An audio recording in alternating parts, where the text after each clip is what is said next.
Fala galera, estamos começando mais um Pod Onda, o podcast da Onda da Esperança. Era ONG e Onda da Esperança, que eu me embolei, né? Não, mas tá valendo. Que isso? É que eu me distraí com o seu ulalá. Tudo bem, Lifas? Desculpa, tudo bem. É sempre um prazer estar aqui com você, você sabe sempre um prazer disso, né? estar aqui com você Você também. sabe que você é o melhor. Cara, mesmo você errando, eu tô aqui do seu lado, Aqui mano, nos te bastidores ajudando. o seu nome estava sendo muito bem falado Muito agora. bem Inclusive falado. pelo nosso convidado. Sim, Que sim. você vai falar o que agora, antes de eu falar dele? Eu vou falar O dele. convidado de hoje é muito especial. Eu vou falar Tá? dele. É um cara extremamente diferente. Anda de ônibus. Anda de é um cara ônibus. incrível, ele viaja de ônibus. É um cara sensacional. 6 horas. O pessoal tá me zoando que eu dei uma gafa aqui agora há pouco, mas não vou contar pra vocês não.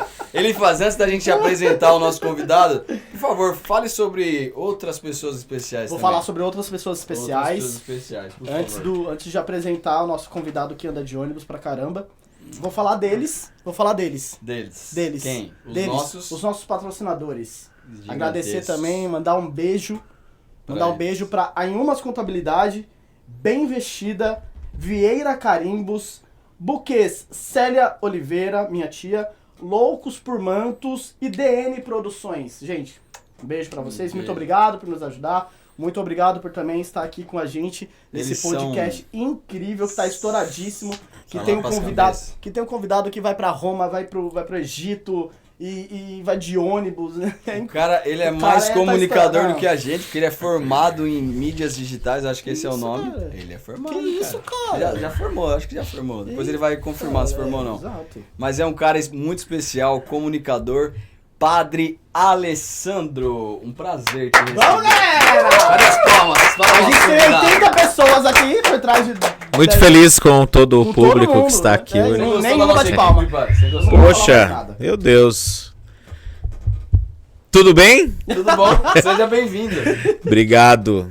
Muito bom ter Sempre você. sempre tive vontade de vir Ah, aqui. você estava ansioso? Tava ansioso. É muito famoso o nosso podcast, Deixa né? estar. Se Poxa, ela não claro. queria, a gente insistiu. A gente falou, não, Estou esperando vamos- aí os milhões de seguidores que virão. Calma que vai chegar. Você tá no lugar certo.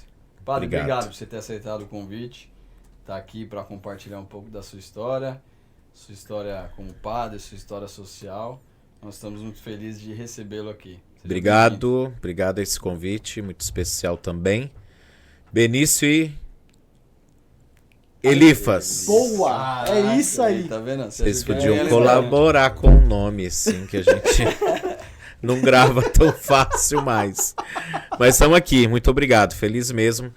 E tudo que eu posso estar acompanhando da ONG, estar presente, torcendo, vim de verde em homenagem. Não, achei que É era por causa do Palmeiras, mas não, Não, por causa da ONG, né? Então, une o Verde útil ao agradável. esperança. Esperança. É tá. isso. Une o útil ao agradável e vamos lá. Meu Deus. Bom demais. Elifas, é contigo? Não, vamos... Pode se apresentar, padre. Se apresenta melhor. Já formou em mídias sociais? Ainda É não? formado já, né? Eu falei certo? Falou Falei certo. certo, eu tô inteirado. É. É só o busão não, que vocês Não. usam. No final a gente conta a história Essa do ônibus, piada pessoal. vai ficar. Depois a gente Com conta. certeza. Tá contigo, padre. Pode se apresentar pra galera. Fica à vontade, padre. É tudo mesmo, desde o começo? Olha que... Pode. Esse ano eu faço 50 anos, Olha aí, hein? hein? Vai ter festa, padre? Opa, já estão convidados. Obrigado. Eu ia Opa, perguntar obrigado. isso agora. Então, eu acho que é muito bacana eu nasci não há 10 mil anos atrás, mas há 50 e em Franca. É legal porque o bairro que eu morava chamava Jardim Seminário. E não imaginava que seria padre e depois tanto moraria num seminário como depois se tornaria um formador, né, de um seminário. Mas a minha paróquia próxima era Nossa Senhora Aparecida, hoje Santuário Nossa Senhora Aparecida, e lá tem um seminário agustiniano. Então o bairro que fica atrás do convento, então tinha esse nome de Jardim Seminário. Então até os 12 anos morei em Franca, e com 13 anos eu vim para Caraguá. Meu pai arrumou um trabalho aqui, sempre na área de cozinha, né, fazendo comida. Mas aí, cada ano a gente foi morando em um lugar diferente. Mas meu pai respeitava o ano letivo, mesmo que as coisas ficassem um pouco difíceis, mas ele deixava a gente terminar o ano letivo. E isso é muito significativo, porque ele tentava respeitar essa questão dos estudos, né? Aí com 13 anos eu fui para São Bernardo, com 14 anos eu fui para Santo André. Com 15 anos, meus pais voltam para Caraguá. E aí eu quis dar um de Sou Independente Futebol Clube. E aí a vizinha ofereceu que eu podia ficar na casa dela. Imagina, com 15 anos eu já estava num grupo de teatro com peças infantis e a gente ia nas escolas apresentar essas peças e tava tirando ali um troquinho, né? Estudando, tendo esse trabalho e fiquei encantado. Não, quero ficar por aqui. Sou maior já, não era nada, né? Aí meus pais voltam para Caraguá e eu ainda fico um semestre lá. Aí não deu muito certo, não é fácil ficar na casa de outras pessoas, né? No primeiro momento ela acolheu e depois começou a criar ali, né, as dificuldades da convivência. Aí eu venho para Caraguá novamente, estudo. Com 12 anos estudei no Adali, que hoje é um museu, né? Meio difícil a gente saber que a escola que a gente estudou virou um museu. E depois, e aí fiz o ensino médio no Tomás. E aí depois vem toda a experiência do acompanhamento vocacional. Legal que São Sebastião, logo que eu chego, eu venho com toda aquela bagagem do teatro, quero trabalhar no teatro, quero ser ator, aquela coisa toda. E não tinha curso de teatro em Caraguá. E aí eu vim fazer um curso aqui, em São Sebastião. Só que quando Deus vai começando a te envolver no chamado vocacional, é impressionante. Chega uma hora e ele diz, você vai ter que escolher. E aí eu comecei a fazer acompanhamento vocacional. E o padre que fazia o acompanhamento na época, ele falou, você vai ter que priorizar agora as coisas da igreja. Grupo de jovens, né? Fui da Pastoral da Juventude. E aí o grupo de jovens era às 4 horas da tarde, no domingo. E o grupo de teatro aqui em São Sebastião era domingo, 4 horas da tarde. Eu falei, meu Deus, mas tinha que ser os dois no mesmo horário. E aí já sabe qual foi a decisão, né? Que hoje eu sou padre e não continuei no teatro. E aí com 18 anos eu entro no seminário. É interessante que eu vim da paróquia Santo Antônio, hoje Santuário Santo Antônio, e as pessoas não acreditavam muito em mim, porque eu acho que era um pouco diferente, né? Eu tinha acabado de ganhar um concurso de lambada. E aí não combinava muito. Pô, o cara quer ser padre, mas ganhou o concurso de lambada. Eu acho que isso aí é só fogo de palha. Daqui a pouco ele volta. E impressionantemente, todos que tinham ido junto comigo voltaram. E eu que acabei ficando. Deus tem dessas coisas. Fiz 3 anos de filosofia, 4 anos de teologia, e com 24 anos eu volto para Caraguá para fazer pastoral nos finais de semana, porque aí a diocese desmembrou de Santos. E aí eu podia escolher se queria ficar em Santos ou se eu queria voltar para Caraguá. E como a realidade missionária sempre me inquietou, né? E aí tem uma experiência muito interessante. Como eu entrei nessa crise, se eu ia ficar em Santos, se eu ia ficar em Caraguá, eu falei, quer saber, eu acho que eu quero ser missionário, quero ir para a África, quero ir para a Amazônia, quero ir para longe, né? Só que aí eu fui buscar umas congregações, aí não estava meio se adaptando, as respostas estavam demorando. Falei, não, então eu vou para Caraguá, que era uma realidade bem desafiadora, isso há 26 anos atrás. Tínhamos 9 paróquias e 8 padres. 26 anos depois, hoje nós temos 21 paróquias e 29 padres, né? E quando eu chego na minha primeira paróquia, foi muito interessante, porque tinha um quilombo, o quilombo Caçandoca, lá na praia da Caçandoca, em Ubatuba. Falei, a África tá aqui, né? Tinha uma aldeia indígena. Falei, meu Deus, a Amazônia tá aqui. Então foi um sinal, assim, que Deus me dizendo, é por aqui que eu te quero. E ali fiquei 2 anos. Depois o bispo me chamou para ser formador. E aí fiquei 4 anos no seminário maior. Aí fui fazer uma especialização em Roma, na área de formação. Voltei, fiquei ainda 3 anos como formador do propedêutico. E nisso, depois mais 11 anos na Catedral Divino Espírito Santo. 3 anos na Ilha Bela. E agora já 6 anos aqui. Acho que um resumo assim. E completando 24 anos de sacerdócio. Amanhã, 9 de junho, dia de São José de Anchieta.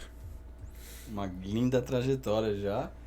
E o que trouxe a gente a chamar o senhor até aqui para falar, é claro, para a gente tentar mostrar o lado social da igreja, né? O senhor como pároco da principal paróquia aqui da cidade de São Sebastião, que traz o nome da cidade, inclusive. E a gente queria, né, mostrar para as pessoas, para elas entenderem como que funciona esse trabalho social da igreja. Claro que tem toda a parte espiritual, religiosa também, que isso é inevitável, é óbvio, mas também o que tem de social dentro disso, como que o senhor como líder... A igreja tem isso muito presente. Isso, como o senhor como líder da igreja, como líder aqui paroquial, pode falar pra gente essa questão social, como que o senhor trabalha isso dentro da paróquia, com as pessoas, com os paroquianos, com aqueles que visitam, com a sociedade e a comunidade em geral aqui. Nós somos frutos de um tempo, né? E na formação muito que eu vivi, a gente sempre teve presente que a oração nunca estava desvinculado da caridade e vice-versa. Então, quando você vai formando, né, a sua consciência, você vai estudando, você vai percebendo e aquilo que Jesus buscava e aquilo que ele realizava. Então, desde que a igreja tomou consciência, né, que ela tem uma doutrina, né, social que estipula e coloca você em contato com uma realidade que pode ser transformada, isso me pegou muito. Eu acho que esse olhar, né, do que a gente pode fazer na sociedade, o que a gente pode transformar do meio que nós estamos vivendo, porque justamente tinha apelos, né, seja um dia para trabalhar no campo do teatro, mas sempre senti muito chamado a essa questão da educação, né, como professor. E você perceber que o teu papel como padre também colaboraria com a transformação da sociedade, que começa com a transformação dos corações, a gente demora um pouco a entender isso, foi para mim marcando esse olhar social. Claro que a gente precisa ter algumas experiências onde Jesus se revela nessa experiência para você sentir que o seu compromisso é muito maior do que você pensa. Como instituição, a Igreja Católica é a maior instituição caritativa do mundo, porque a igreja tem hospitais, tem creches, tem asilos, escolas pelo mundo inteiro, né? E é uma única instituição. Talvez hoje, que a gente vai meio que confundindo o que é a vida espiritual, ou esse dualismo platônico, né, que, como influência grega, que separa as coisas, eu nunca busquei separar. A minha vida espiritual e o meu compromisso, né, como padre, como bom pastor, a semelhança de Jesus, isso tudo caminha junto. Acho que são as duas pernas do corpo eclesial. E no meio de tudo isso eu tive uma experiência espiritual que eu acho que fez um pouco marcar mais ainda esse olhar. Uma vez na faculdade, a gente estava fazendo uma experiência de uma homenagem a Dom Paulo Evaristo Arnes, que era o cardeal de São Paulo na época, e eu era o apresentador e a gente estava fazendo sempre essa coisa da comunicação. Para mim, era, vamos dizer assim, foi surgindo na minha vida como algo mais natural. Apesar de ser muito tímido, eu acho que eu fui aprendendo a sair de mim mesmo. Porque eu acho que a comunicação é a capacidade da gente sair de nós mesmos e falar para que o outro compreenda e escute. E naquela semana eu tive uma experiência muito significativa na dinâmica do abraço. Eu lembro de todo o curso que tinha, eu estava atrás, sempre tive muita sede, muita curiosidade. E tinha um curso de psicodrama, e naquela semana a gente tinha trabalhado a importância e a dinâmica do abraço. Então aquilo já tinha pego aquilo ali na minha experiência. No dia que eu estou fazendo a homenagem a Dom Paulo Evaristo Arnes, eu lembro que eu termino a homenagem e falo para ele: Dom Paulo, o senhor é esse o bom pastor de São Paulo. O senhor é um homem admirável, né? Ele levanta e vem me dar um abraço. Poxa, um cardeal, agradecendo a homenagem que a gente tinha feito para ele. Então aquela experiência do abraço tinha sido muito forte. Naquele dia tinha tido uma homenagem ao Padre Júlio. Isso eu já estou falando há quase 30 anos atrás, 27, 28 anos. E ele falava de toda a dinâmica que ele tinha com as pessoas em situação de rua, já naquela época. Ele falava, a gente sempre trata como mais um, como indigente, como criminoso. A gente nunca pergunta o nome dessas pessoas. A gente nunca se interessa pela história delas. E lembro que aquele dia foi muito especial. E tinha uma Kombi que levava a gente para o seminário. Eu falei, não, eu quero ir a pé, porque hoje eu estou feliz. Dom Paulo me abraçou. Eu estava assim, radiante mesmo, porque era alguém que eu admirava muito. E no que eu estou passando pelo parque da Dom Pedro, ali do Ipiranga, que a gente morava ali perto, um senhor de rua, um morador, uma pessoa em situação de rua, veio passando por mim e falou assim: a cruz está muito pesada, eu não estou conseguindo carregar. A cruz está muito pesada, eu não estou conseguindo carregar. Aí eu parei, né, para ouvi-lo. Eu falei, tá tudo bem, eu posso ajudar o senhor? Aí eu lembrei do Padre Júlio falando, pergunta o nome. Eu falei, qual que é o nome do senhor? Ele falou, eu sou Antônio, meu nome é Antônio Cândido Neto. A cruz está muito pesada, eu não estou conseguindo carregar. Eu falei, mas eu posso te ajudar.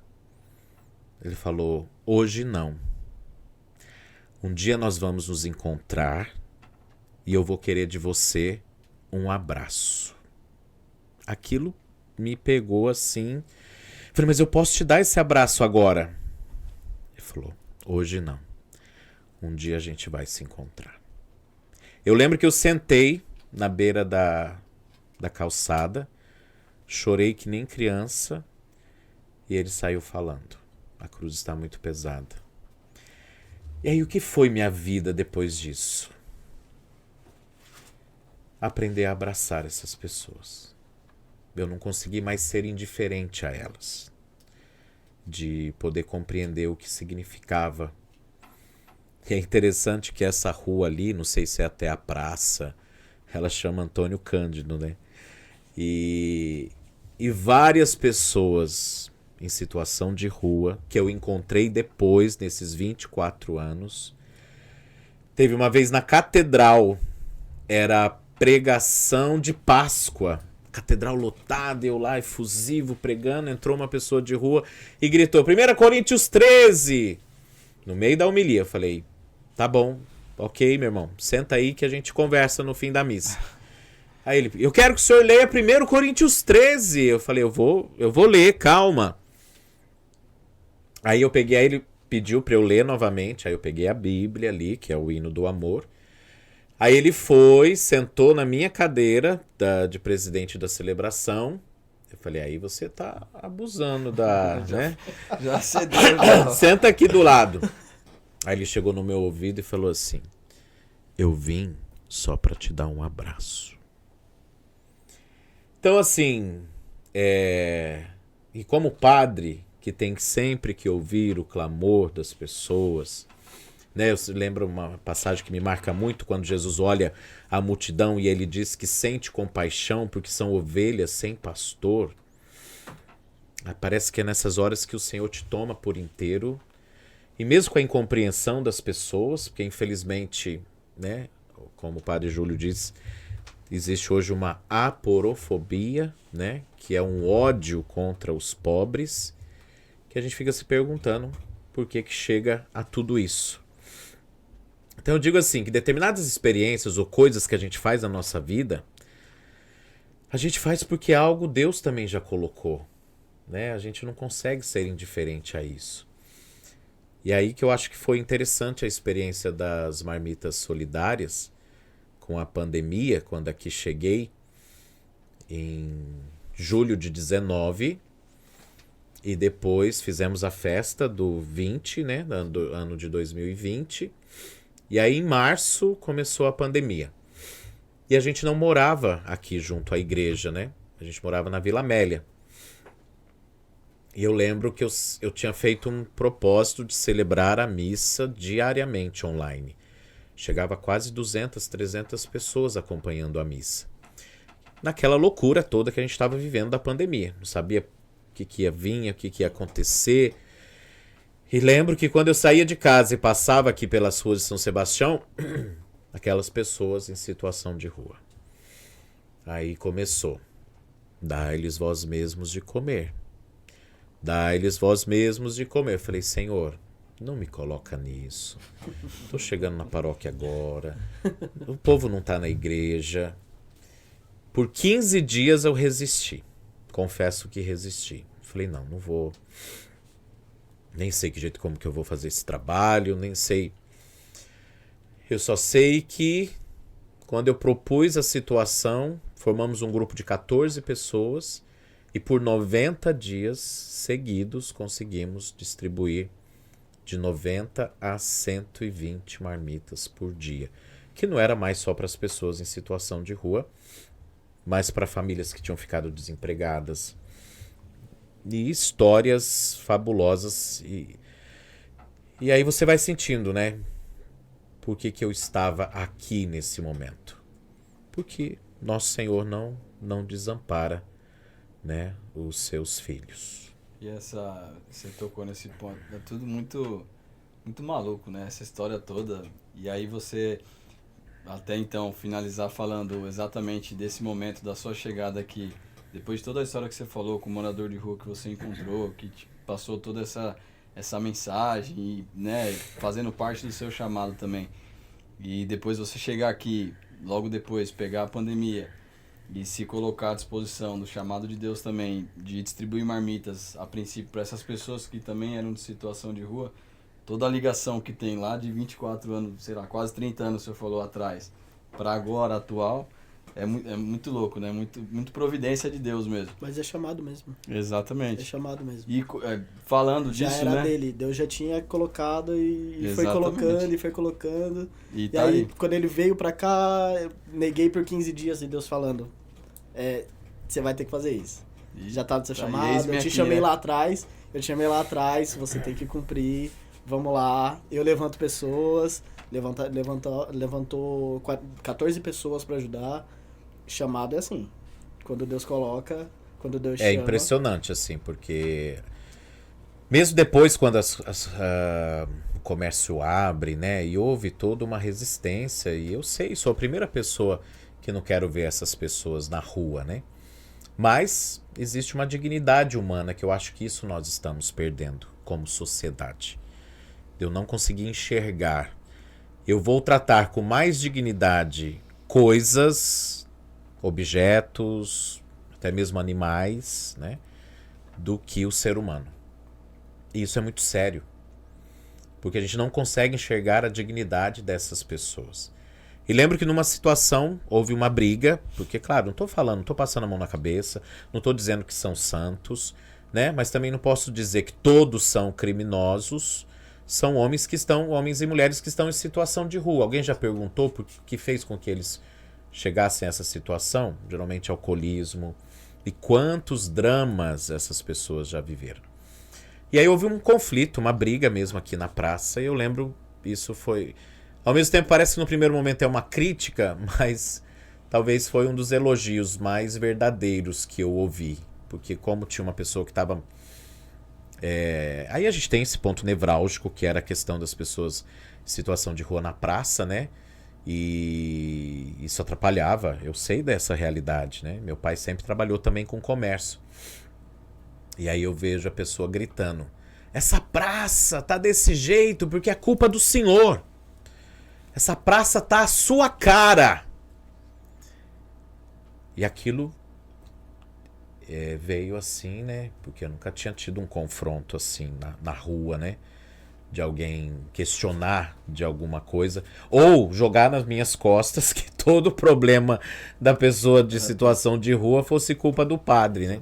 Na verdade era o contrário. Você tava tentando A gente estava tentando amenizar um problema, aliviar, desde questões mínimas humanas, que é ter um banheiro para que eles pudessem usar, a água que pudesse beber, né? Nós estamos falando de gente, né? Sim. E então assim, foi esse processo, foi bem desafiador. Mas assim, para mim nunca ficou desassociado que o padre, que eu estou no altar e ofereço e rezo a Santa Missa e busco essa vida espiritual, para mim não está desvinculado de enxergar o outro como alguém que é amado por Deus. Porque em Mateus, né, Jesus apresenta, aí eu tenho que trazer a fundamentação bíblica e teológica daquilo que eu acredito. Perfeito. Quando Jesus diz que no final dos tempos ele vai separar as ovelhas dos cabritos, e a pergunta que ele faz, eu tive com fome, você me deu de comer? Eu estive com sede, você me deu de beber? Eu estava nu, você me vestiu? Eu estava preso, você foi me visitar? Ou ficou gritando que bandido bom é bandido morto? Eu estive doente, você me visitou? Então tem certas coisas, ou ideologias, ou influências, que a gente entra na nossa cabeça porque a gente não reflete. Ou porque não conhece o Evangelho. Então a gente vive hoje um tempo de ignorância muito grande em relação à palavra de Deus. Tá todo mundo falando de Deus, mas não se conhece o Evangelho. Falar de Deus é fácil. Conhecer o Evangelho para colocá-lo em prática, que é o nosso desafio. Porque falar de Deus é bonito, atrai. Mas que Deus que você está falando? O Deus de Jesus Cristo ou o Deus que você inventou na medida das suas ideologias? Então isso para mim sempre foi muito desafiador. Como que a gente vai compreendendo que Deus eu tenho revelado com a minha vida? Porque a maneira que eu vivo revela o Deus que eu professo. Sim. Né? Então isso tudo para mim sempre foi muito marcante. E quando eu chego na paróquia e já tem uma ação social, e aí eu acho que isso se deve a 45 anos atrás, com a presença dos padres verbitas, né? Que é onde foi convite feito para as Irmãs do Bom Pastor para estarem aqui. Foi o período em que o diácono Ditinho e toda a irmã Geralda e todo um grupo de leigos funda o grupo de oração. É fundada a Associação de Amparo à Mulher Sebastianense. Então é interessante que naquele período foi muito fecundo nesse trabalho social. E quando eu cheguei, uma das minhas preocupações, eu lembro que eu tinha duas preocupações quando eu cheguei aqui. Como dar continuidade a esse trabalho social da Fraternidade Povo de Rua e Cáritas, e como não deixar morrer o trabalho com a Pastoral da Juventude, com os jovens que a paróquia tem. E com a pandemia, tudo isso acaba. Eu falei, olha, minha intuição, eu nunca erro na minha intuição, porque era o que iria me preocupar. E foi o que a gente foi tentando sempre incentivar, acompanhar. Então, quer dizer, a paróquia ela já tem esse tesouro, que é esse olhar. Apesar de eu sentir que muitas vezes caminha à parte, eu sempre tento insistir que isso é uma coisa só, uma atuação. E ainda mais nesses dias, né, que a irmã Geralda foi embora, né? Ela precisou cuidar da saúde. Falei, nossa, a gente não conseguiu fazer nenhuma homenagem, nenhum agradecimento a essa mulher incrível que passou a sua vida num trabalho silencioso, escondido. Né? No primeiro momento com as mulheres prostituídas, depois com as pessoas em situação de rua. Gente, isso é evangelho vivo, essa paróquia tem esse tesouro de pessoas que entenderam que o evangelho acontece no escondimento, né? Como diz João Batista, que eu diminua para que Cristo cresça. Então assim, você vai... É uma riqueza muito grande, né? E Deus permitiu que eu pudesse ingressar, né, em todo esse trabalho que essa paróquia tem. e com um histórico, né, fabuloso de tantos padres que por aqui passaram. E o desafio de manter viva essa chama, a chama da caridade, a chama do amor ao próximo. Porque quando o bonitão lá, né, o cara muito certinho, chegou para Jesus e disse, né, qual é o maior dos mandamentos, né? E aí Jesus pergunta, o que está na palavra? Ele, amarás o Senhor teu Deus de todo o teu coração e ao próximo como a si mesmo. Aí ele diz, muito bem, está caminhando bem. Ama o teu próximo, né? Aí ele pergunta, mas quem é meu próximo? Aí Jesus conta a parábola do bom samaritano. Então quer dizer, não tem por onde fugir. Ou você se faz próximo, se você quer viver o evangelho, sim, ou então a gente sempre vai ter um discurso muito bonito, mas na prática estamos longe do evangelho. Muito bem, perfeito. Maravilhoso, incrível. E eu tenho certeza que você conseguiu manter muito bem essa chama. Conseguiu dar continuidade muito bem nesse trabalho. Você mencionou a Pastoral da Juventude, que, né, também está completando 25 anos esse ano.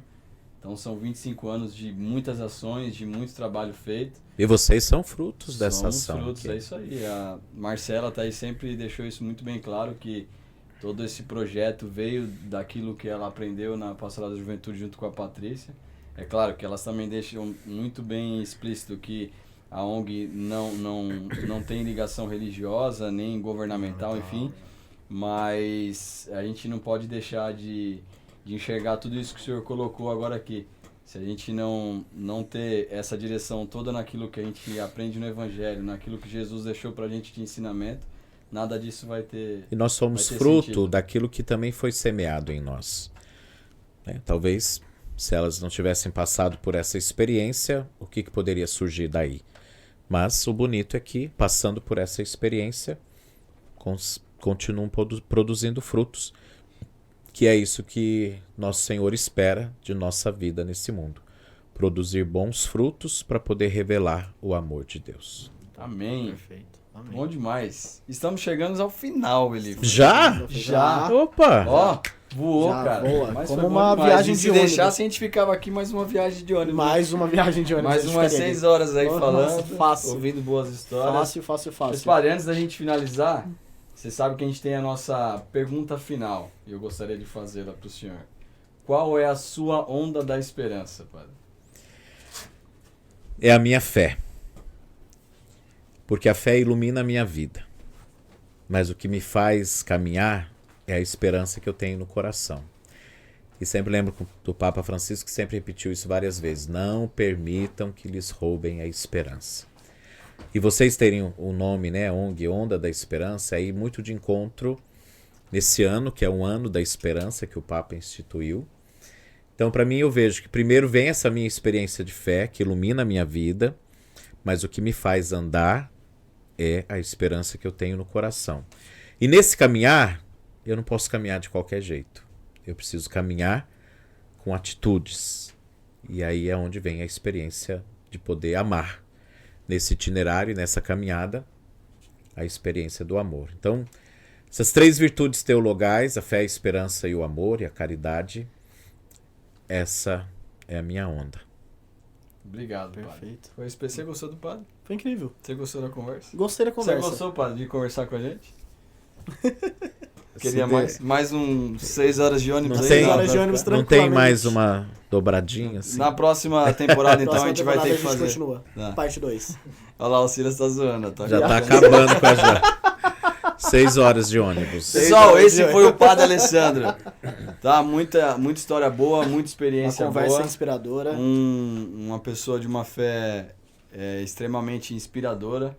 E foi muito bom ter o senhor aqui com a gente. Padre. Obrigado. Muito obrigado. Eu que agradeço. Nos ensinar bastante coisa e por manter a nossa fé viva, as pessoas que aqui estão dentro da missão e manter essa igreja viva, missionária, dentro da nossa cidade que precisa. E é bom. E queria anunciar, né, que no próximo mês vai chegar a relíquia de São Sebastião. Isso para uma igreja é um tesouro muito grande, de você ter ali um pedaço, né, do osso de São Sebastião, seja um presente da nossa paróquia também para toda a nossa cidade. É Isso aí. Seu Instagram, padre, as pessoas querem te seguir no Instagram, vai lá. Me sigam lá, @, compartilhem. Alessandro Henrique Coelho. Aí, ó, sigam o Alessandro padre, Henrique sigam o padre. Tem Coelho. bastante conteúdo legal, ele é um cara divertido no Instagram também, vocês vão gostar. Você acredita que eu fico um pouco tímido assim? Ah, para com você, Mas depois tio, para eu com isso, pô. vou me soltando. E sigam também a página da ONG, Onda da Esperança. Tá Vai estar aqui, aqui, ó. Aqui o do padre e o da ONG também daqui a pouco. É isso?